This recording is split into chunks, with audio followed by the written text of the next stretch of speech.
ಇವತ್ತಿನ recipe Sankranti special ಖಾರ ಪೊಂಗಲ್ ಹಾಗೆ ಸ್ವೀಟ್ ಪೊಂಗಲ್ ಮಾಡೋದು ಹೇಗೆ ಅಂತ ನೋಡೋಣ. ಸಂಕ್ರಾಂತಿ ಹಬ್ಬಕ್ಕೆ ಮಾಡಲೇಬೇಕಾಗಿರೋಂಥ ಅಡುಗೆ ಹೇಗೆ ಮಾಡೋದಂತ ಈಗ ನೋಡೋಣ. ಇದಕ್ಕೆ ನಾನಿಲ್ಲಿ ಒಂದು ಕುಕ್ಕರ್ ತೊಗೊಂಡಿದ್ದೀನಿ. ಕುಕ್ಕರ್ಗೆ 3/4 ಗ್ಲಾಸ್ನಷ್ಟು ಹೆಸರು ಬೇಳೆನ ಹಾಕ್ಕೊಳ್ತಾ ಇದ್ದೀನಿ ನಾನು. ಇದನ್ನು ಲೈಟಾಗಿ ಹುರ್ಕೊಳ್ಬೇಕಾಗುತ್ತೆ. ತುಪ್ಪ ಅಥವಾ ಎಣ್ಣೆ ಏನೂ ಸೇರಿಸೋದು ಬೇಡ, ಡ್ರೈ ಫ್ರೈ ಮಾಡ್ಕೊಳ್ಬೇಕು. ಸ್ವಲ್ಪ ಕಲರ್ ಚೇಂಜ್ ಆಗಬೇಕಷ್ಟೇ, ಲೈಟಾಗಿ ತುಂಬಾ ಕಪ್ಪು ಮಾಡಬಾರ್ದು.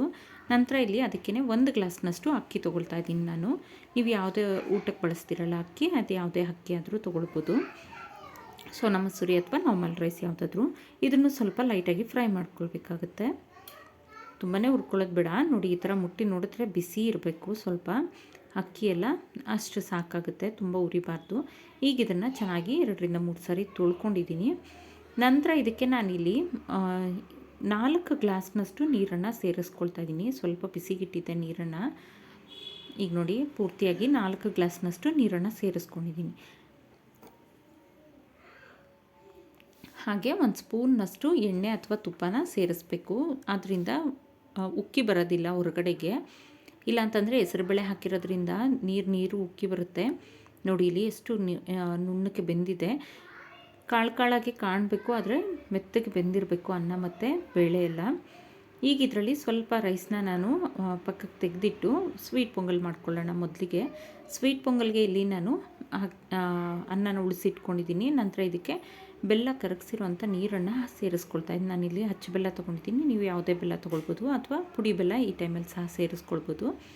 ನಂತರ ಇದಕ್ಕೆ ಕಾಯಿ ತುರಿ ಸ್ವಲ್ಪ, ಹಾಗೆ ಒಂದು ಅರ್ಧ ಸ್ಪೂನ್ನಷ್ಟು ಏಲಕ್ಕಿ ಪುಡಿ, ಹಾಗೆ ತುಪ್ಪ ಮತ್ತು ತುಪ್ಪದಲ್ಲಿ ಗೋಡಂಬಿ ಮತ್ತು ದ್ರಾಕ್ಷಿನ ಹುರಿದಿರೋಂಥದ್ದನ್ನು ಸೇರಿಸ್ಕೊಳ್ತಾ ಇದ್ದೀನಿ. ನೀವು ಬೇಕಿದ್ರೆ ಬಾದಾಮಿ ಸಹ ಸೇರಿಸ್ಕೊಳ್ಬೋದು.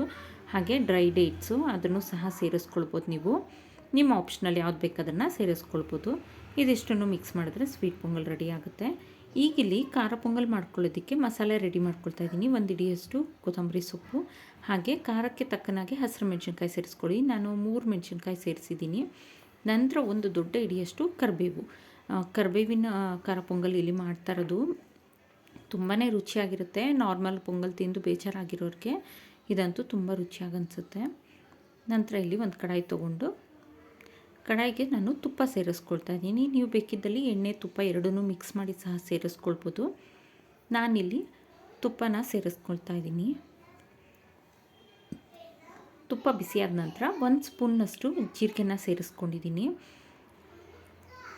ಹಾಗೆ 1 ಸ್ಪೂನ್ನಷ್ಟು ಕಾಳುಮೆಣಸು, ನಂತರ ತುರಿದಿಟ್ಕೊಂಡಿರೋಂಥ ಶುಂಠಿ 1 ಸ್ಪೂನ್ನಷ್ಟು ಸೇರಿಸ್ಕೊಂಡಿದ್ದೀನಿ. ಇದಿಷ್ಟನ್ನು ಸೇರಿಸಿ ಫ್ರೈ ಮಾಡ್ಕೊಳ್ತಾ ನಂತರ ಇದಕ್ಕೆ ನಾವು ರುಬ್ಬಿಟ್ಕೊಂಡಿರೋಂಥ ಮಸಾಲೆನ ಸಹ ಸೇರಿಸ್ಕೊಳ್ತಾ ಇದ್ದೀನಿ. ನೀವು ಬೇಕಿದ್ದರೆ ಕಾಯನ್ನು ಸಹ ರುಬ್ಕೊಳ್ಬೋದು. ಜೊತೆಗೆ ಸ್ವಲ್ಪ ಕಾಯಿನ 1 ಸ್ಪೂನು ಅಥವಾ 2 ಸ್ಪೂನ್ನಷ್ಟು.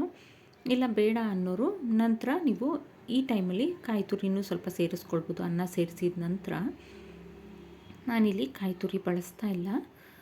ಈಗ ನಾವು ಎತ್ತಿಟ್ಕೊಂಡಿದ್ವಲ್ಲ ಖಾರ ಪೊಂಗಲ್ಗೆ ಅಂತ ರೈಸ್ನ ಇದಕ್ಕೆ ಸೇರಿಸ್ಕೊಂಡು ಸ್ವಲ್ಪ ಉಪ್ಪು, ರುಚಿಗೆ ಎಷ್ಟು ಬೇಕಷ್ಟು ಉಪ್ಪನ್ನು ಸೇರಿಸ್ಕೊಳ್ತಾ ಇದ್ದೀನಿ. ಇಲ್ಲಿ ನಾನು 1.5 ಸ್ಪೂನ್ನಷ್ಟು ಉಪ್ಪನ್ನು ಸೇರಿಸಿದ್ದೀನಿ.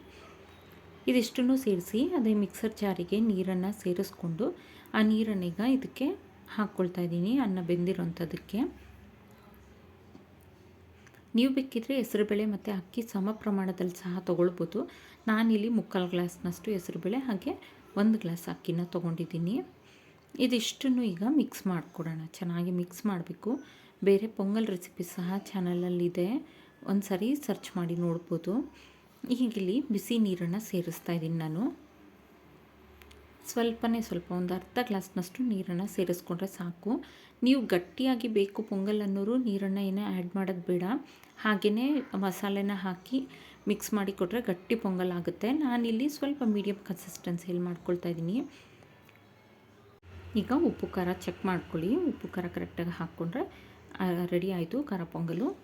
ಈ ವಿಡಿಯೋ ಇಷ್ಟ ಆದಲ್ಲಿ ಲೈಕ್, ಶೇರ್ ಆ್ಯಂಡ್ ಸಬ್ಸ್ಕ್ರೈಬ್ ಮಾಡಿ. Thank you for watching.